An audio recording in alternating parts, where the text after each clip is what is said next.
Good evening, everybody, and welcome to the Primary Languages Network webinar on tracking and assessment. It's led by me, Janet Lloyd. If you haven't met me before, then welcome. I am the founder of Primary Languages Network and was a primary strategy consultant for primary languages prior to that in Warrington, and now lead our network, which has approximately 250 schools within it. We want to take you through our tracking and assessment tools because we're often asked questions about these, and hopefully as we talk through them, if you are not yet a member of the network, there will still be things that you will find useful and informative, and points for you to reflect upon or consider and to take away. You can see that it says that all the documents are hyperlinked for later use by our network members, and that this PowerPoint will be loaded up into the network resources area of our VLE, and that's our virtual learning environment. You'll be able to download it, click onto the hyperlinks, and work your way through each of the documents should you want to look at them at a later date. Before we start, could I just ask you to have a look at the information on this slide? I thought it was important just to make sure that everybody understood the acronyms I would be using. So PFL stands for Primary Foreign Languages, and AFL, hopefully we all understand, means Assessment for Learning. I hope those members of the network already understand that our assessment takes place in Key Stage 2 and not in Key Stage 1. And that all our tracking and assessment tools are optional. And I think that's really important, that you should use them as they are deemed appropriate in your own individual schools. You'll see as we work through this webinar that I'll refer to age or stage appropriate. And when I go out to meet people, I talk to people about the fact that Year 6 children can be working at a Year 3 level of language learning because they are beginner learners. So in some schools, you're rolling out languages for the first time, you're feeling more confident about it, and your Year 6 children are potentially working on the same language learning skills and with some of the same materials as Year 3, or potentially they've moved on a stage and now Year 4, 5 and 6 are all working with Year 4 materials, and therefore are what I would deem Stage 2 of language learning. I'll just give you a brief moment to consider everything I said there, and then we'll move on.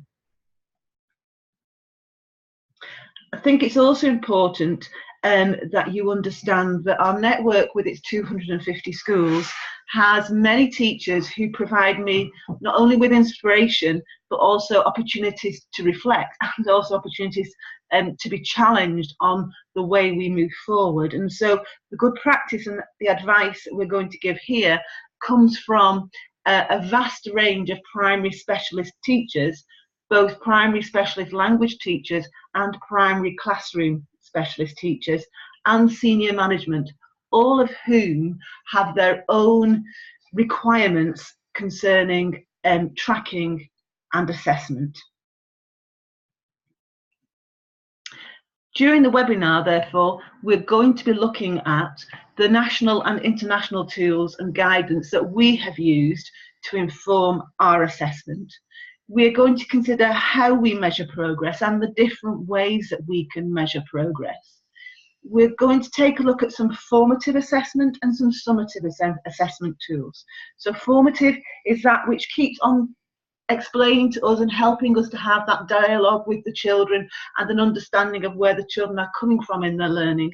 And summative assessment is that which we produce at the end of a period of time, normally the end of a year or the end of 4 years, to look at progress across a cohort, progress across a group of children, or progress of the whole school in the progression in learning a language and the language learning skills that the children are acquiring. Really importantly, the language learning skills tell us the competency of the child in their understanding of how we learn a language, because we really don't know which language these children in the future may need to learn, and therefore we are providing them with their own personal tools and equipping them to be able to go out there and learn other languages.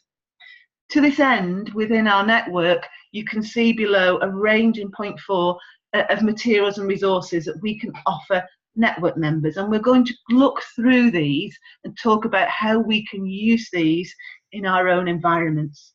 If you have any questions, then at the end of this webinar you can pose the questions to me and I'll try to answer them. Alternatively, you're going to be able to get in touch with the network coordinator by email. To pose the questions at the end of the webinar, you'll need to use the chat tool on this webinar. You can see in point 4 that we have a list of hyperlinked resources that we'll be talking about, from tracking sheets and assessment for learning clouds right through to assessment data spreadsheets. All of these are housed for our network members on the VLE, and for those who are not familiar with the acronym VLE, that means our virtual learning environment. It means that you can therefore have a dialogue between a class teacher or a PPA teacher and the coordinator, or the coordinator and senior management, via the virtual learning environment, and you are able to collect and record data and keep that in your own user files on the VLE. And when we come out to schools to talk to you about this, we explain that your user files are unique to your school. You are the only people that can go into those user files, and they belong to you.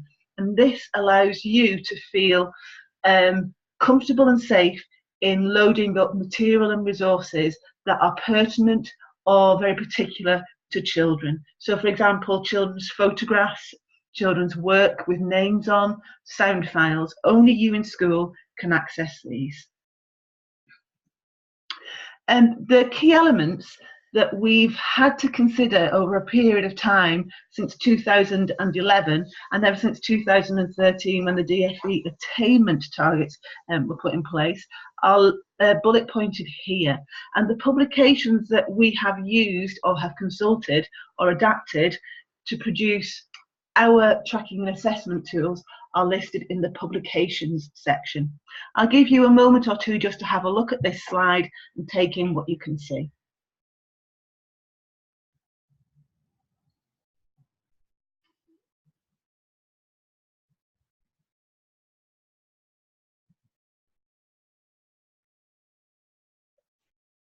I think it's very important that formative assessment is mentioned right at the top, because formative assessment for me really guides my teaching and learning, or the teaching and learning of my colleagues.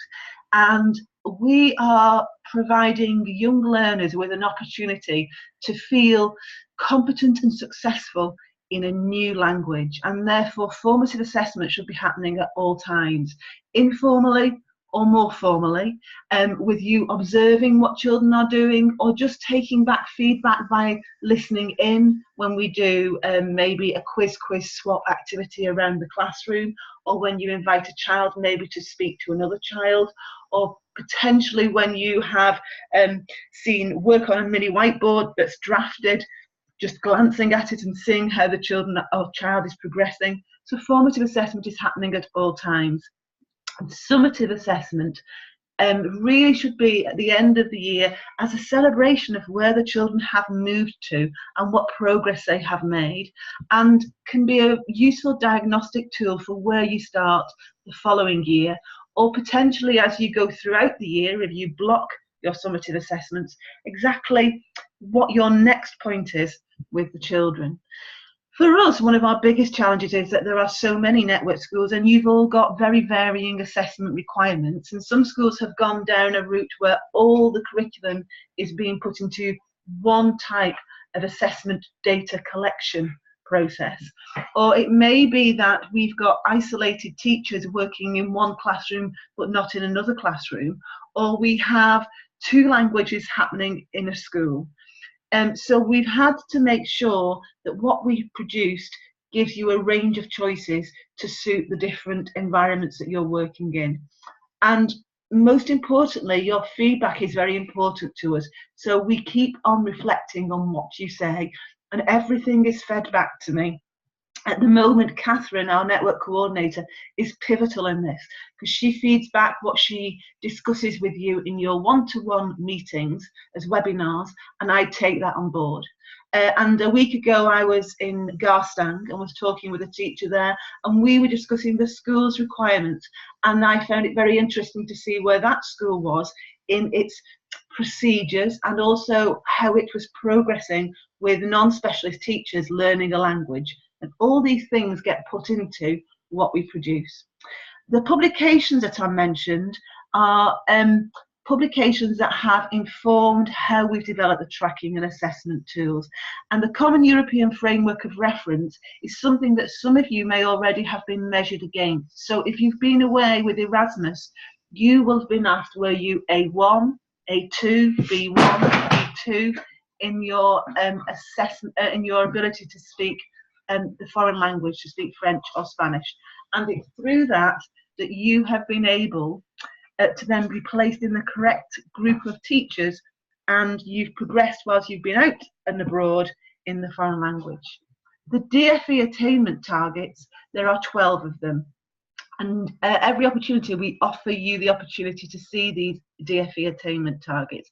They are signposts for the 4 years across Key Stage 2 from Year 3 to Year 6, and how the children should be progressing toward those signposts is further explained by the way that you develop activities for Stage 1 learners, Stage 2 learners, Stage 3 learners, Stage 4 learners, as they work in each of those 12 attainment targets. The official guidance that we've had from the government on assessment across primary curriculum is in the DFE assessment principles document, and quite a lot of it is common sense, really, talking about tangible progress, reporting to parents, making sure that progress is in line with national progress, etc. And the Key Stage 2 framework, which some of the older people listening in will remember, is a document that we all used to work with, which has got oracy, that's listening and speaking, literacy, that's reading and writing, knowledge about language and intercultural understanding, learning objectives from Year 3 to Year 6. Making and Marking Progress was produced toward the end of the life of ASIC Languages and SILT, and was a way of demonstrating and giving you tangible tests that you could do with the children to assess their progress in primary languages.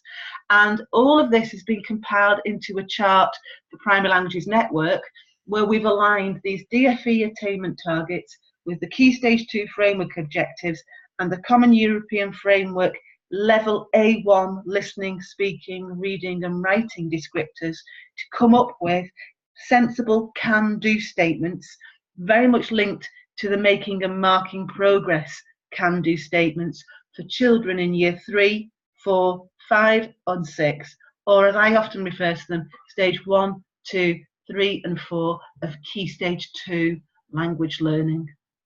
Quite a lot to take in there, but you'll get a recorded link to this webinar so you can go back and listen to what I've said.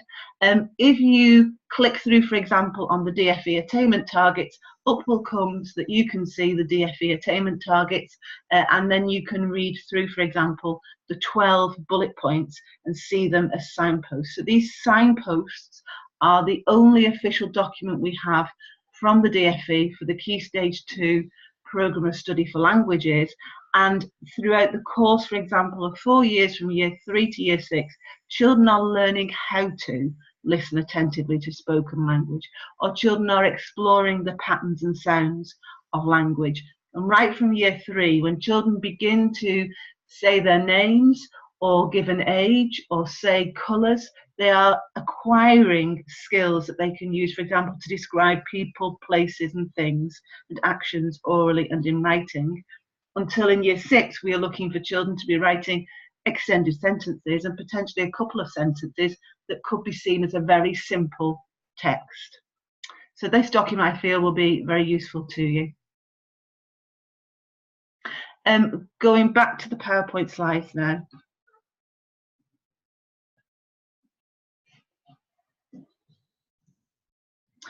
We need to just explain why and what we're tracking and what we're assessing in primary foreign languages, and all the ingredients below have needed to be considered so that what we are producing for you is something that is of value in your schools.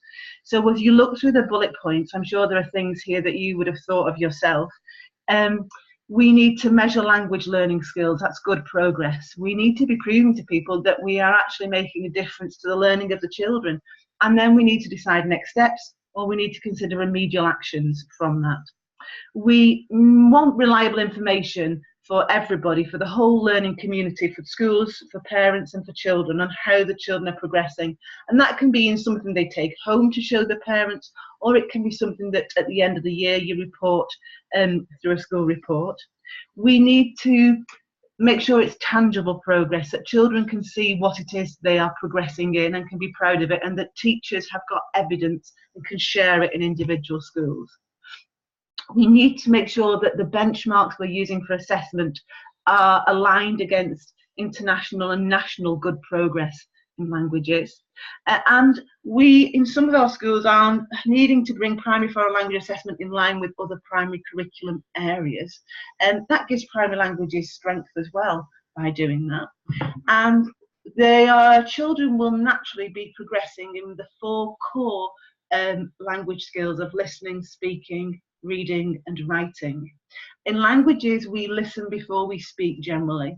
And I know that a lot of you talk about speaking and listening, but in languages, when it's a foreign language, you need to listen first.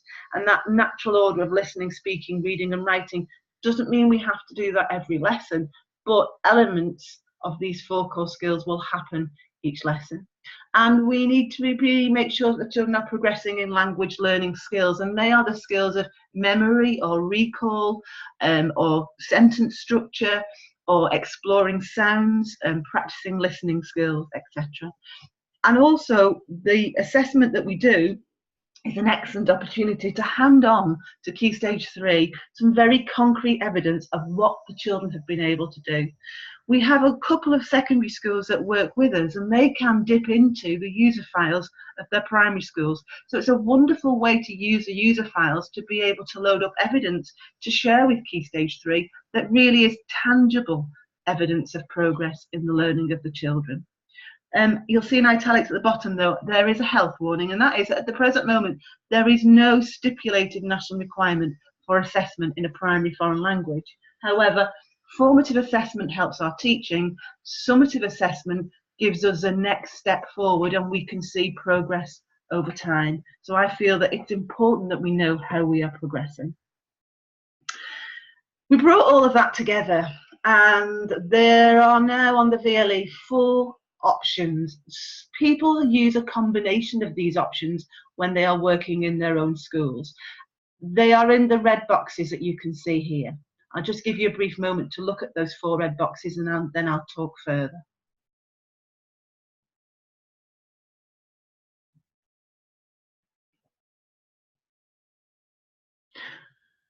Okay, the class tracking sheets are sheets that we offer you, 1 per class, and they are for stage 1, stage 2, stage 3 and stage 4 of learning. So I'm taking you onto the VLE here, and I'm showing you that they are Word documents. They're Word documents so that you can change them if necessary to suit your own school. I'm going to open up the stage 3 one just to show you what's on there, but we'll be talking about it in more detail and looking at it more exactly in a minute. It's a 2-sided document. It's a Word document, and we are recommending that you have one of those documents per class for a teacher. You can clipboard these and put these into your own area on the VLE using the clipboard icon. So you can put them in user files and put them there for teachers to be able to use. They can be downloaded, highlighted in the desktop, and then returned back into user files. So that's the first element or option that we are offering you. We are also offering you assessment for learning clouds, and these came about because of one of our schools where they wanted to bring that in line with other curriculum areas, and they wanted the children to be able to demonstrate what they could do. If I was to click on here, I'd take you through to the assessment for learning clouds for year 3, 4, 3, 4, 5 and 6, but we'll look in more detail later on. We then can move on to offering you puzzle outs, and I've just revamped the puzzle outs, and they're so much better now. And for those of you that have been using them in the past, I think you'll find this too. And these are a series of PowerPoints which have got assessment on them. There are French ones and Spanish ones. I'll take you into the French ones.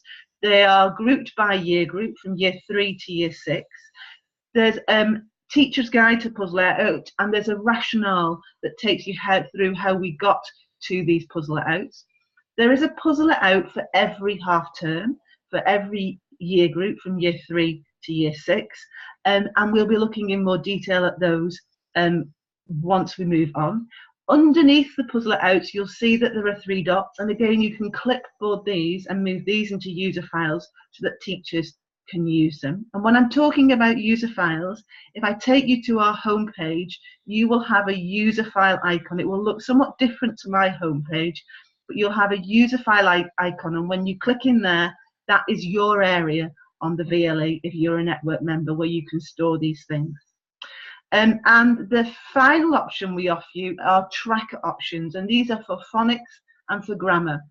So therefore we've covered class coverage, we've been able to cover in here DFE attainment targets, we've got children's feedback, we've got assessments on the 4 core skills, listening, speaking, reading and writing.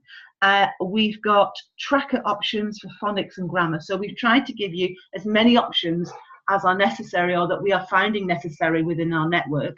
And you'll see that we've begun now on the slides to offer you the models we see. So you might be able to see here in these bullet points a model of what your school does already, or maybe your next step, or maybe your first step in using tracking and assessment. Most schools tend to start with a tracking sheet in place for each classroom, and then may move on to assessment for learning sheets in children's books. And then from that, potentially they'll move on to trialing a puzzle it out or a series of activities from puzzle it out. That seems to be the way forward for lots of schools. So I'll just give you a brief moment to look at that again in some detail.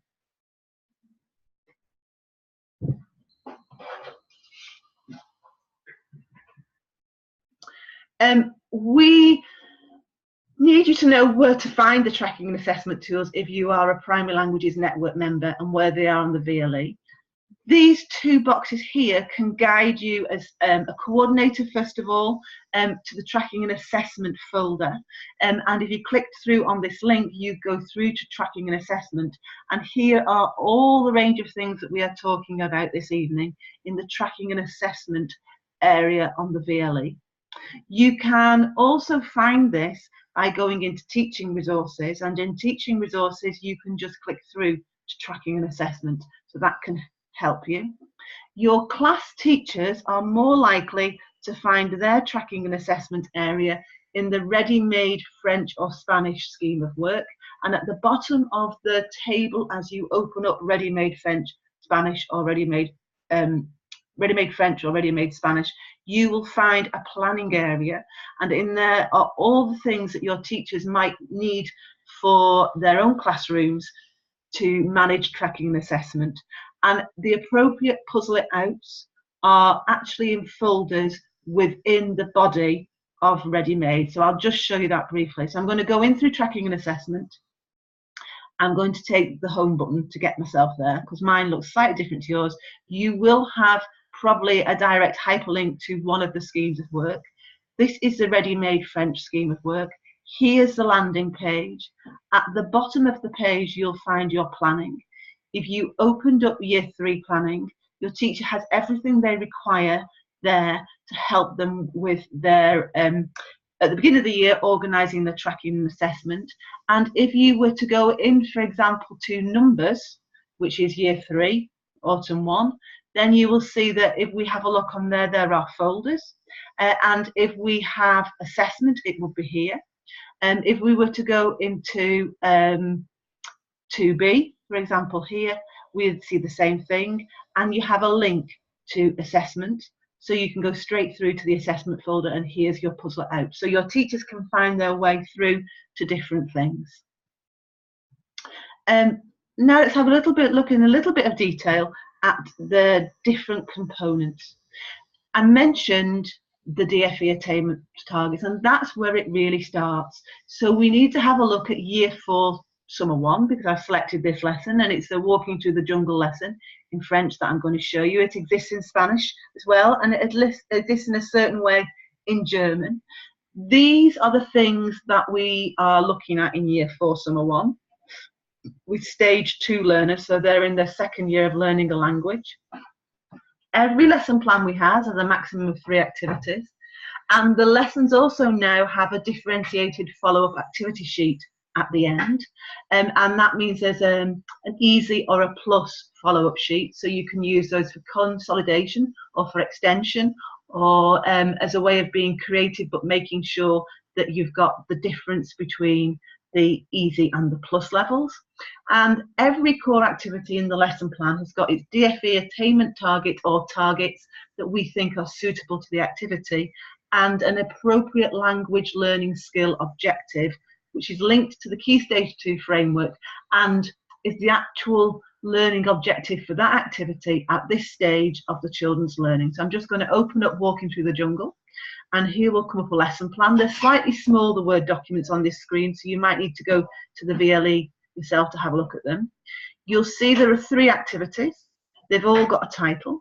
You'll see there is a DFE attainment target underneath each activity, which tells you the one of the 12, or maybe more, there might be sometimes 2 DFE attainment targets, signposted so you know.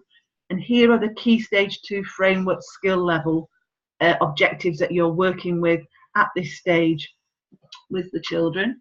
We've now begun to introduce a way of you being able to sit back and informally assess children's progress with the clips that we're now putting straight into the lesson plans that you can click through to.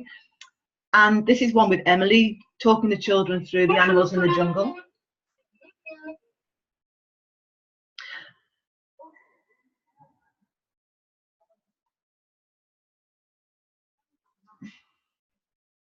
Emily will take the children through the activity. She'll set them up with a challenge, and this is a really good way for you to have some informal assessment of how the children are progressing, what they are learning, and what they're understanding, and what your next steps need to be with the children. And I mentioned that at the end of every lesson now, you're going to find these easy and plus activities. So these, again, you can just click straight through to them, and you can use these to support children who need a little bit more support, or you can use these to extend children who perhaps can move that little bit further in the way they've understood what you've been doing. So they also could be very valuable after you've sort of used diagnostic tools or just informal observation to work out what to do your next steps. Moving on from there, I think it's really important then that we understand what the class tracking sheets could do. The class tracking sheet allows for coverage of content. It allows you to look at the phonics development and record it, to record how you may have looked at grammar development, to record whether you've used Puzzle It Out during this half term, or whether you've, which of the DFE attainment targets you've covered. If we have a quick look at a tracking sheet, you will see that the tracking sheet is the one where it is now for Year 2 and for Year 4, Stage 2, and fits with the jungle animals. First of all, you can highlight, the teacher can record the class, the year group, and the language studied. If you have one of our associate teachers, then this may be being filled in by the associate teacher and handed to the class teacher, just so the class teacher is aware of what the children are doing. The coverage during the course of a half term can be highlighted. So, for example, if we're doing jungle animals, well, there we just met jungle animals, so we can highlight that, and we'll know that we're going to move on to describe jungle animals and use body parts and colours, so we can highlight that. So bit by bit, we're building up a knowledge of the coverage of the content.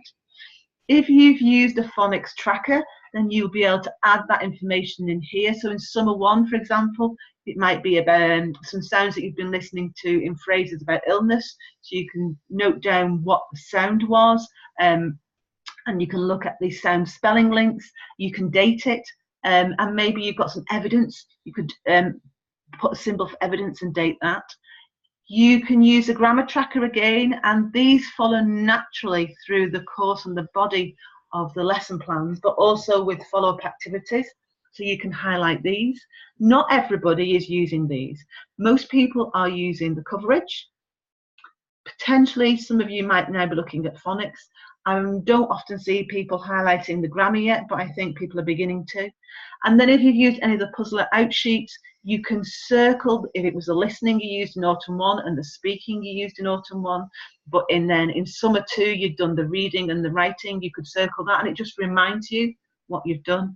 And then I mentioned that every lesson has got the DFE attainment targets. Well, here you can date and evidence 3 times in the year, just 3 times in the year, the fact that the children have explored a particular DFE attainment target, been working with a specific skill level and objective, dated and evidenced, and then you can refer back to it in the future to show senior management or to show parents how the children have worked through all 12 attainment targets. This column won't change from year 3 to year 6, but the second column does change because from stage 1 through to stage 4, the objectives will become slightly more demanding that are linked to the 12 DFE signposts. And this record here will be proof of the fact that through the course of the year, the children have been exposed and explored and investigated the DFE attainment targets, and they've been working at this skill level. Again, if you want to ask more, then Catherine will be able to talk you through this in your one-to-one as well. The models we see are that class teachers are keeping these just for their own reference, but we also see now really good models where they're being shared via user files with coordinators, and the coordinator is keeping a record for school documentation should inspectors ask about the progress the children are making and the exposure they have to the DFE attainment targets. The assessment for learning clouds was set up by Kate Kennedy at Penkers Primary, because the teachers really wanted the children to be involved in their learning, and they were quite correct because obviously assessment for learning clouds are not new. We looked at the European languages portfolio and we considered the bubbles that were there, but felt that we needed to extend them further to address the DFE attainment targets and language learning skills. They operate just like you would with any other AFL clouds on a 3 ticks, 2 ticks, 1 tick, or 3 smiley faces, 2 smiley faces, etc. 3 stars, 2 stars. They are Word documents. They should be glued into children's books. They're Word documents so that you can blow them up and make them bigger. You can reduce the content in the bubbles. You can take away or add your own objectives. But this is for guidance, or for some schools is the exact record that you might use. If you've been looking at jungle animals, for example, in that lesson we've probably been listening and identifying 3 animals, and maybe we've been looking at colours. Interestingly, I saw these used with Kate Kennedy at St Margaret's to great effect, and she was using them to inform her next step. They were in year 5 and they were doing fruit and vegetables, and children had been very honest in the way they had put 3 ticks or 2 ticks or 1 tick or a question mark to query whether they felt confident or not. We think this is a very valuable way of you having a dialogue with your pupils. So that is another option for you. So you've now got tracking sheets, you've got assessment for learning sheets. The third option we prepared for you are puzzle outs. And if you've been working with us for a while, you know that we've been building these over a period of time, and it has taken us a period of time now to feel confident with what we have. We knew that we couldn't just make them against fresh air. We knew that we needed to have a reason for assessment, and we knew that we needed to align them with national or international good practice. And so we've based them on A1 competency and the Common European Framework of Reference. And there are can-do statements. And to this end, we've created assessment benchmark descriptors. And we first made these for Claire Dupre, and she was working in a school where the teachers wanted to know what it was every half term the children should be doing to be meeting the next stage in their competency toward becoming competent at A1 at the end of year 6. So exceeding, we will be saying, is demonstrating more than the descriptors you're going to see below. Meeting is demonstrating the ability to achieve confidently the descriptor, and emerging is still working toward the descriptor. We feel that you should look at each of the four core skills 3 times in the year. So you may do listening and speaking, for example, in one half term and reading and writing in another half term. Or in some schools, teachers are trying to do listening, speaking, reading and writing with all children as one straight puzzle it out assessment test every half term. You can see here that summer 1 is talking about the jungle animals, and you've got a listening descriptor, a reading descriptor, a speaking descriptor and a writing descriptor. And the important thing about this as well is that they need to demonstrate what's written there to be meeting the level we're expecting for the children at this stage. And you'd need to see it 3 times in the year in speaking to say that they, at the end, summatively, in summative assessment, were meeting the stage we think they should be at the end of the year. The puzzle outs have been made much more simple for you to use, and I'm going to show you these now. I'm taking you to the year 4 summer 1 descriptor, and this is a PowerPoint now where you would need to run off for the children the first 2 slides. The first 2 slides deal with listening, speaking, reading and writing. We've inserted the reading into the document now because before you had to sort of handle it for yourself. We've made it very child friendly. The 3rd slide is for your teachers, just to remind them what to do every time when they're using these puzzle outs. And this sheet is the same for every half term, so your teachers are reading the same thing, so they won't need to read it every time. We've really found that with the speaking activity, it's best as a peer assessment, with you working with a small group of children, potentially 6 children, and then every time you do the assessment, moving to another 6 as a sample group. The children are really honest, and they've just got to record for their pupil a smiley face, a flat face, or a non-smiley face on whether or not they feel their partner completed the speaking test. And if you weren't sure, if you thought somebody might have been just being a bit unkind to their partner, you could then later on ask them to demonstrate for you that they can complete the speaking element. We've made sure that there is a page that explains to the teacher and to anybody who's going to be delivering the test what at stage 2 the children should be doing to meet the level required to say that they are on target at the end of the year to be at the correct stage toward A1 competency for the Common European Framework of Reference.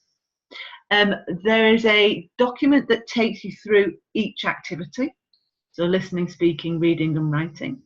It tells you the type of activity they are and what the teacher then will be doing with them as an actual real activity. Okay, so listening to the description of a fantastical animal, for example, and playing the sound file several times. And then it gives you the meeting requirements. The only 2 pages the children need are page 1 and 2. The rest is for teacher reference. And the final page has got the listening transcript in English and in French, or in English and in Spanish. It has an example of what you'd be wanting the children to achieve in the speaking, so you can talk the children through this prior to the assessment. It gives you an example of the level we think the children should be producing in the writing for this stage, and it gives you the answers to the reading.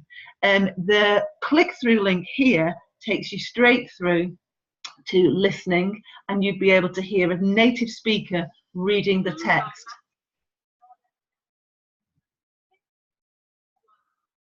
I think that's an awful lot better than before, where the sound file was separate. So if you've been working with our puzzle out before, I think this really helps you now, because it's all been put together and moved so that you can access it from this PowerPoint. So there are 6 slides, and the first 2 slides are the slides that are pertinent to the children. There's your listening and your speaking. Here's your reading and your writing. And what we find is that some teachers go, well, this lesson, that listening fits in beautifully with what I've been doing. I'll do the listening completely independently of everything else because it fits in, and then I can use it as and record how the children have done. People shouldn't be frightened of allowing the children to peer mark. I think the part that they would struggle to peer mark is the writing, and in this instance you need to take the writing in. But I think the other areas can be peer marked by the children, which reduces the quantity of marking for yourself. Something important that I want to highlight is, and it was Steph Stewart who led me to this. Steph Stewart is one of our associate teachers and is a very, very competent Year 6 primary school teacher as well. She pointed out to me that particularly in upper key stage 2, we really needed to have differentiated tasks for reading and writing because of the different abilities that are very obvious amongst children at this point in their learning. And so in upper key stage 2, we now have 2 reading and writing pages.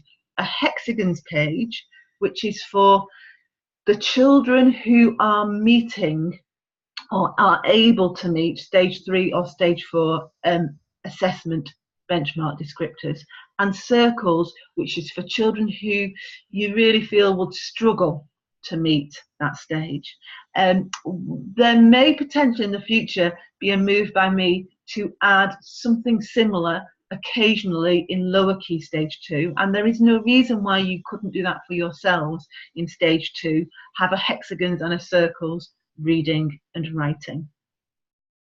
Models that we're beginning to see are at the bottom, and the puzzle it out because of the nature of them, the way they're set up and the name, don't make the children feel that it's sheer assessment.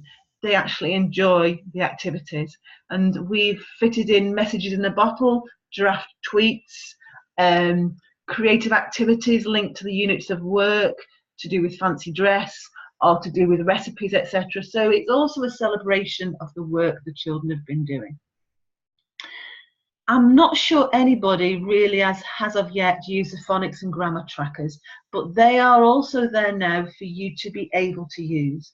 The phonics tracker is a very simple ticker chart. You just tick as you listen, and you're listening out for. And we have provided you with a sound file, with an overview, and with the key sound you could potentially be listening for with the children. And it's a case of, can the children hear that particular sound? And if you click through here, you can see the activity itself. So for example, here's the listen out guide. It gives the teacher clear directions how to use it, and at the bottom of the chart, at the bottom of the page, you can then go and use the other documents to be able to use the ticker chart correctly with the children. These sit in the scheme of work, and so for example this particular one is in a folder sitting in the follow up, assess and explore of ready made. There's a grammar tracker as well, which again asks you to look with the children at whether or not they can competently use maybe adjectives, verbs or nouns, and in summer 1 they'll be looking at adjectives in year 4.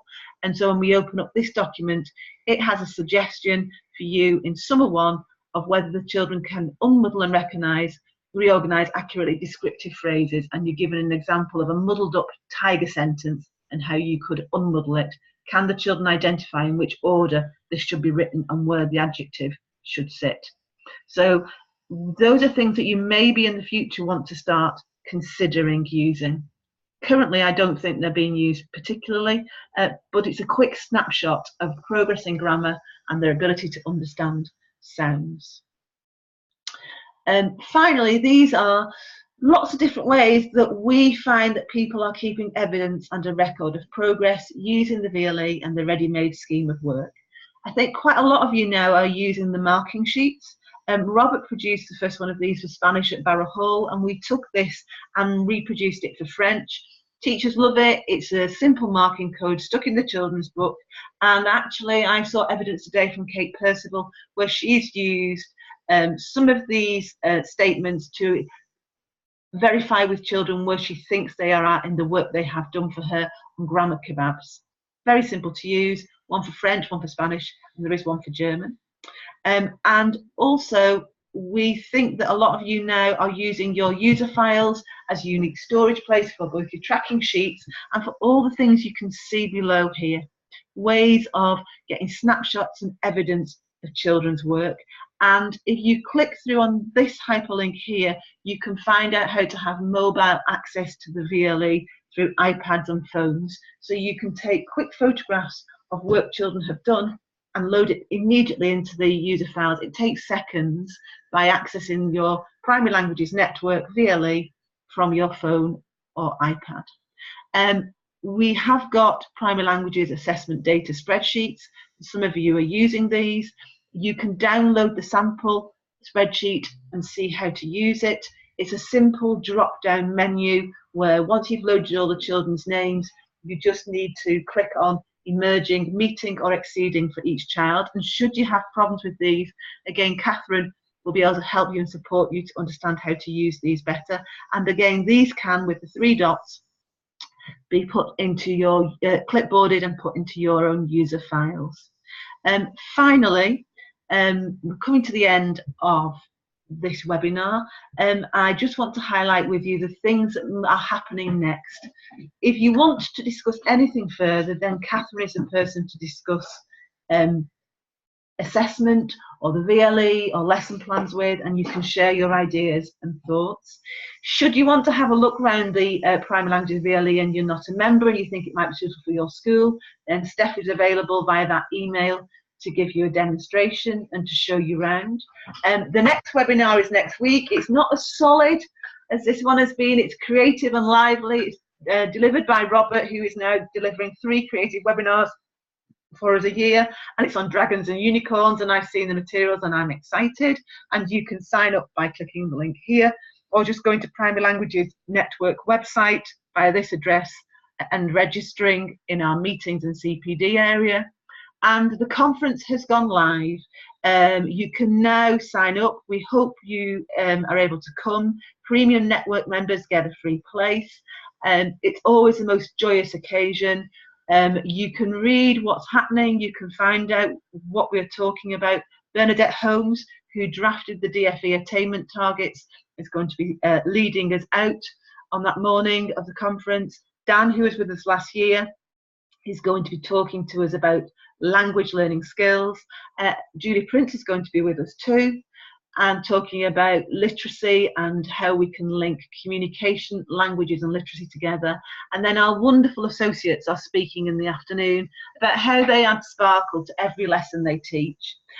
We now have 3 main exhibitors. We think we will potentially have about 6 exhibitors in total, and the costs are below. You click on here to book your place, and we'd love you to be with us. If you have any questions, you can ask your questions now. Thank you for listening.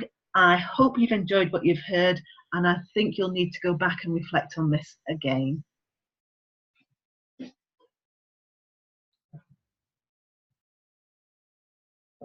No one's got any questions.